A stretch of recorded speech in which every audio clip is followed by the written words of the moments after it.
The year 2022 came and went, some time ago actually, so let's sum it up with a top 10 list. For stand-up comedy, it was quite a rough one. There was a lot of garbage, some quality cool stuff, but the vast majority was just mediocre, average to default. Interchangeable sets with interchangeable jokes from interchangeable comedians. That was especially apparent in the first half of the year, so I'm a little surprised that from over 40 specials that I saw this year, and that's way too many by the way, I managed not only to compile a list of 10 great ones, but also a list of great variety in styles and outlooks on this form of comedy. So, without further ado, I present to you the top 10 best stand-up comedy specials of 2022. My name is Krzysztof Sawczuk and this is Stand-Up Teka.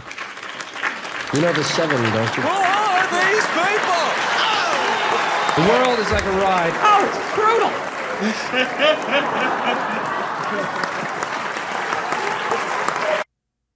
Number 10.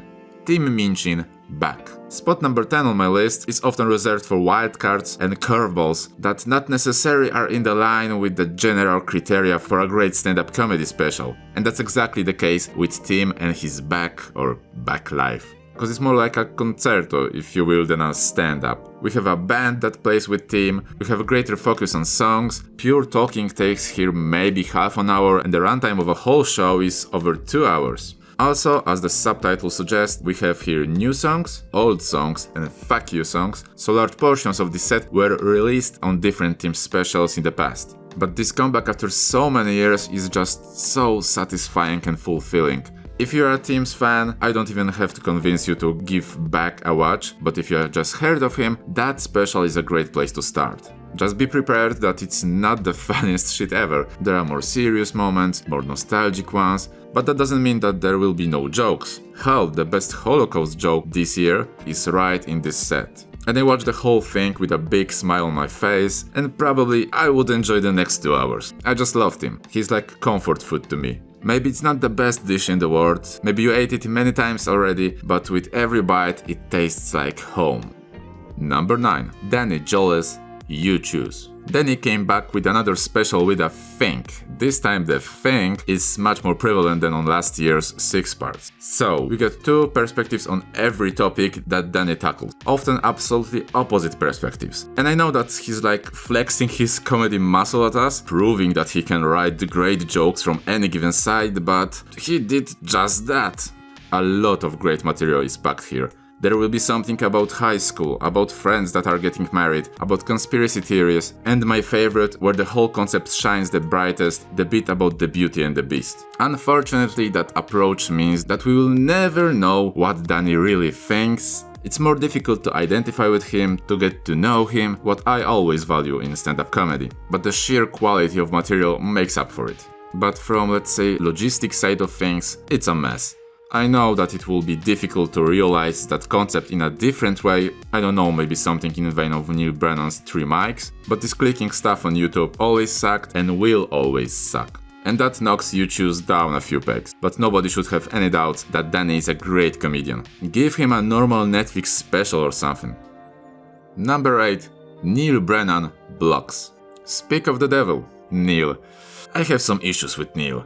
His last special, 3 mics, was in my opinion over-intellectualized and pretentious and at the same time lacking in the material department. And the first half of Blocks, well, it wasn't exactly a breeze, let's put it that way. I would describe his delivery as nothing, no emotions, no verve, no style, no nothing. Not like a deadpan for comedic effect, more like an anemia that Neal most likely suffers from. And when right in the beginning the name Chappelle appeared, because of course that it has to appear at some point, I was ready to break my neck by extreme eye rolling. But with every joke, every bit, Neal is slowly gaining momentum. He is more lively, there are act-outs, jokes are getting better and better, like that relationship/duvet cover bit, a little a la Bill Burr. And also, the stage design starts to help bits and not simply replace them. There will be also some meta jokes. But the closer, the real climax of the whole set, that's fucking magic, dude. Masterfully crafted moment. This whole build-up tension is suddenly released, but in a quite brutal and really moving way. And with that, you don't need any tricks, formal or stylistic treatments or big gimmicks. With that, you have raw emotions, and that version of Neal is the best. Demanding special. You will have to suffer a little bit with this one, but it's worth it. Number 7. Moses Storm Trash White. Okay, speak of the gimmick. Moses Storm is stretching the boundaries of gimmicky special, but also stand-up comedy as a whole, to an absolute max. But it doesn't overshadow the material. First things first, the set design here is spectacular. The way the stage is used, how it becomes the important part of the flow of the story, I've never seen anything like this. Even the smallest part, is here in the right place at the right time. And that shows that stand-up comedy can be developed in a somewhat different direction, where the experiences of the audience members on site and the audience member in front of a screen are vastly different. And that's by design. And that all those things can be executed almost flawlessly. But all this would mean nothing without the material. We have here more like a one-man show, something from Mike Birbiglia's school, but with hilarious moments, jokes, self-deprecating humor that Moses is very good at, and even some meta-commentary about the clash of stand-up comedy and TED Talks. But most of the set is about childhood, poverty, and ways that people are dealing with it. And sure, not everything here works, some parts are overtly naive and others are explicitly pretentious, but please don't skip this one. I know that this looks like a nightmarish bizarre award Disney Channel thing, but that's exactly what it is. And it is a spectacle. Number 6. Bill Burr, Live at Red Rocks. I don't even have to mention that all Billy Red Balls is on an absolute top tier. Everybody knows that. But paradoxically, because of that, it's easy to gloss over his chops. Oh, another great special from Bill, yeah, of course, sure, next. So I watched Red Rocks once again before making this list, and dude, that's some good shit. I can appreciate it more now, when a couple of months and dozens of less than stellar specials passed by. On recent specials, Bill always looked for ways to expand his performance vocabulary. On one, there were more act-outs, on another, more impressions and silly voices, and here he's taking all this stuff and he's using it in more of a long-form bits, but not necessarily stories, more like ruminations on given topics. We got anger and feminism, so on brand for him, we got cancel culture, we got a little bit of lockdown leftovers. And let's face it, Bill had funnier specials in the past, but I don't know if he ever was so pleasant to watch. In his case that can be a detriment, but now it's just nice to observe this seasoned craftsman at work. He's loose, relaxed, having a good time. And with one small observation, one carefully selected detail, he's transforming a regular fine joke into a howler. He's building whole scenes, whole landscapes in audience heads with just a few words.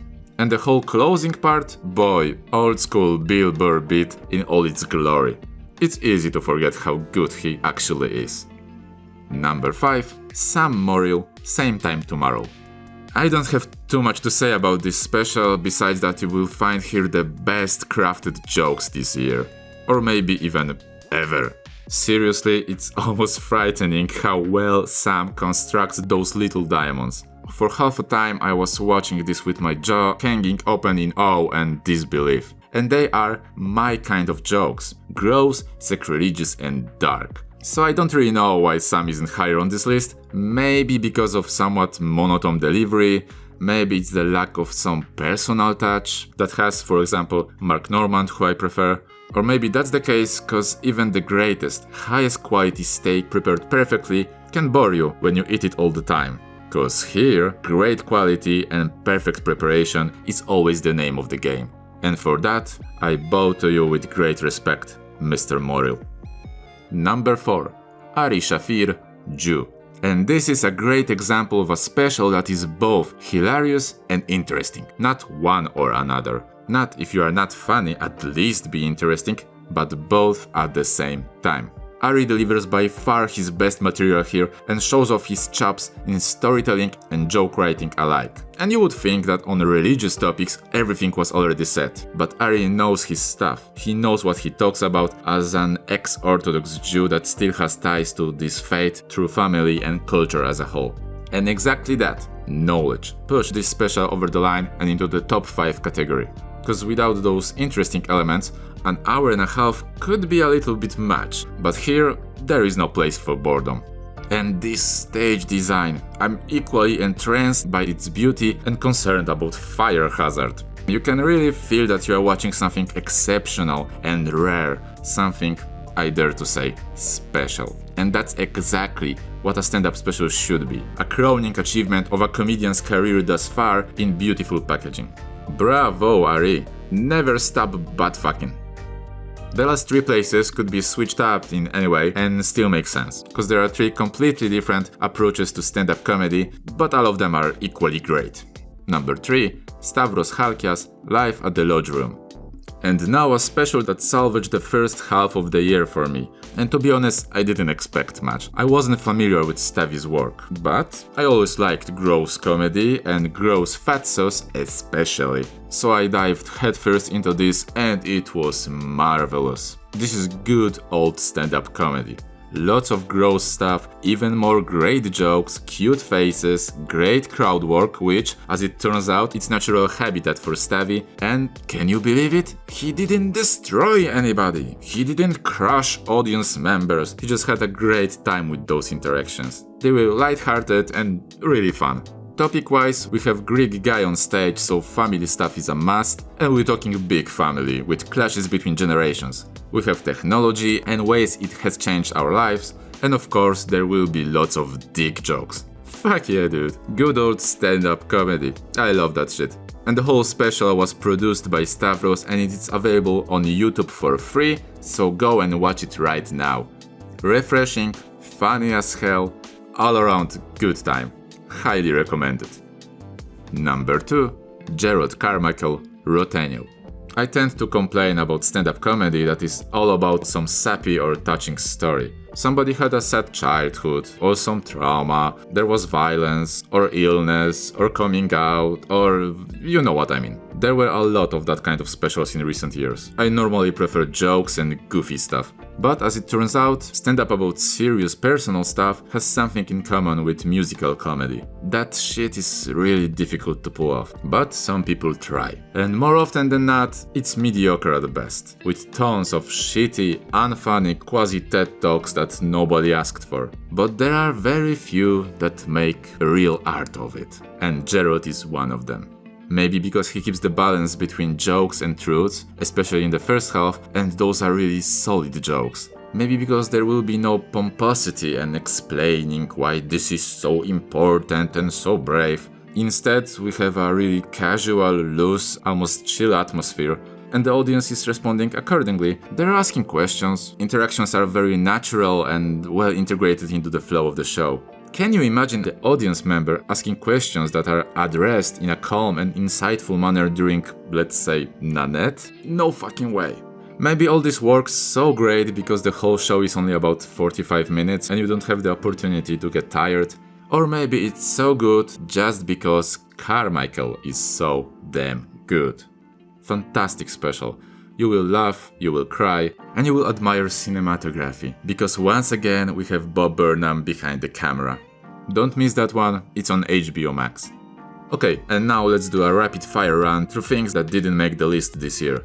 Unofficial 11th place goes to Matt Browninger and his dog. Great special, everything is in place, jokes, topics, delivery, fantastic bit about finger up the ass, it was close, highly recommended watch. David Spade with Nothing Personal was probably the biggest surprise to me this year, and very positive one. I didn't expect such a pleasant and well-crafted special from him. In the first half of the year I was sure that it would make the list. If Ryan Long would sell some of his jokes from White Immigrant to a better comic, that would be awesome, but he butchered them himself with his kinda amateurish delivery, which is strange, cause it's not like he's a debutant or something.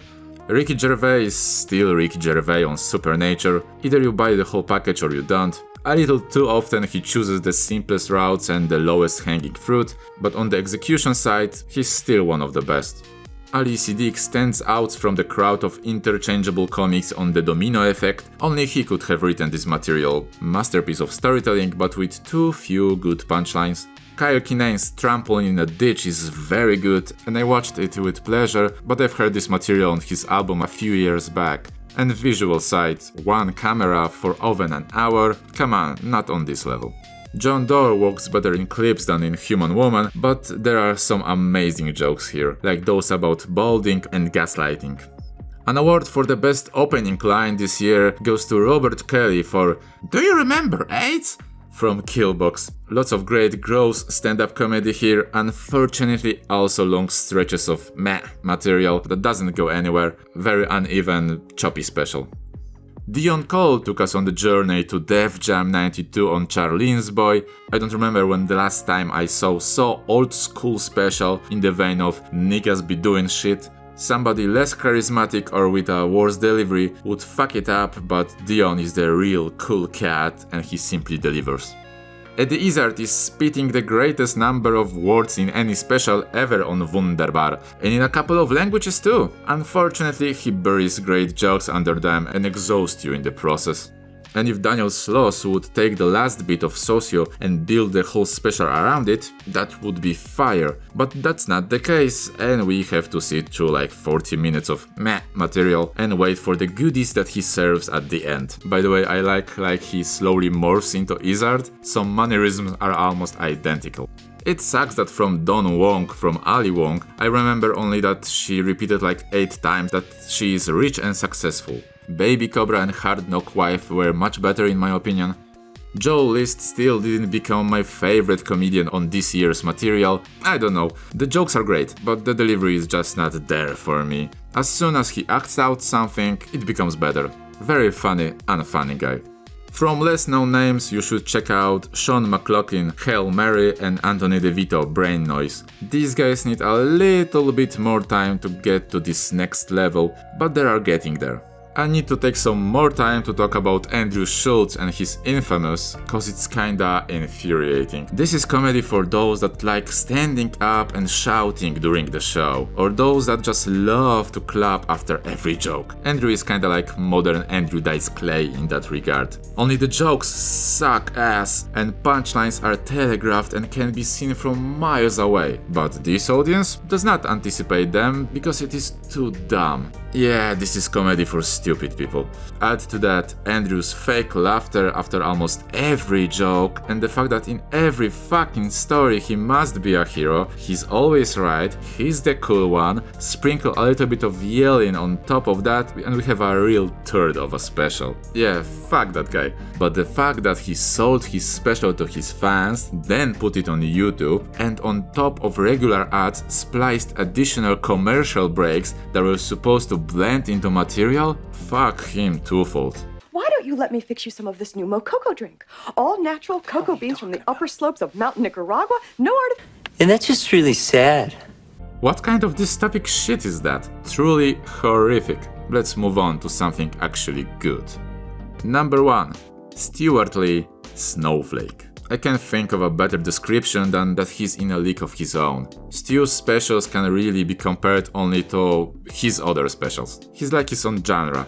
Nobody does what he does. Nobody is tearing down the fourth wall only to meticulously build it back up and destroy it once again. Nobody plays to the audience in the room, audience at home, and to no audience at all at the same time. Nobody puts so much time and effort into crafting bits that the only purpose is to show that he doesn't care. He's the only one, and he can be the only one, because only he makes that work. And I know that recommending Stew specials to somebody that is not familiar with stand-up comedy can be a hard ticket, especially when they don't know the rules that he deliberately breaks, or they won't get some references to comedy styles and names, although I don't think that anyone can get this Ricky Gervais bit. Some can say that he's talking in circles and repeating himself constantly, which is not true, but me, I relish every word, every pose and every stupid face that Lee makes. And I'm not sure if this charlatan, this comedy grifter hoodwinked me, or if really nobody else can do stand-up comedy. It was actually hard to come back to more normal, more regular specials after Snowflake. It was like listening to elevator music after a show by a jazz virtuoso. And there's more, because we also got the whole other set, Tornado, so it was like Christmas for fans of Morrissey that let himself go. I am one of them, and I encourage you to become one, but I totally get if Stew is just not for you. And that's it. That's my list for 2022. So let's see what we can look forward to in 2023. We already know that Louis will drop a new special, and it's always a great time for comedy when he does. I hope for something new from Mark Normand, as he's on the way to becoming the best stand-up comedian in the world right now, in my opinion.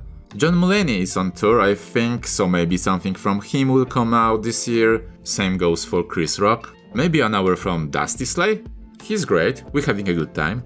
And I will see Jim Jeffries live for the first time in April, so that's exciting.